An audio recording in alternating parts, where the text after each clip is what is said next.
Сега, согласно правните прописи кои што регулираат организацијата на собранието, очекуваме председателот на собранието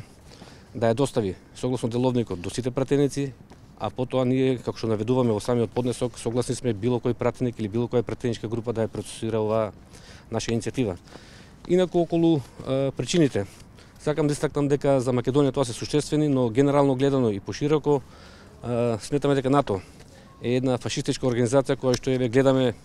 преку нивните официјални представници секој ден, посебно преку нивниот секретар за одбрана. Гледаме од самото однесување веќе не мислат на ништо друго освен на методите на повторно војување, а тоа војување, бидејќи се работи за голема сила, може да има трагични последици за целото човештво. Посебно за нас, што е за Македонија побитно, гледаме се работи за една геноцидна организација која што сака да го промени името, идентитетот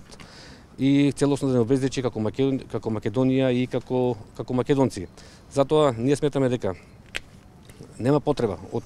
членство на Македонија во оваа организација, бидејќи својата иднина Македонија како држава единствено треба да ја гледа во членството во Евроазиската економска унија и стратешко партнерство со Русија, бидејќи тука не треба посебно се кажува какви врски не врзуваат со Русија од национални, културни, религиозни, така да со еден збор кажано, ние сметаме дека пратениците ќе бидат на висината на задачата, посебно апелирам до македонските пратеници од ВМРО, ДПМН и СДСМ, да бидат на висината на задачата, да водат сметка за интересите на Македонија и на македонците и да ја прифатат оваа иницијатива. Само уште да кажам дека доволно е просто мнозинство во собранието од вкупниот број пратеници за да биде оваа иницијатива да влезе во процедура и да биде усвоена.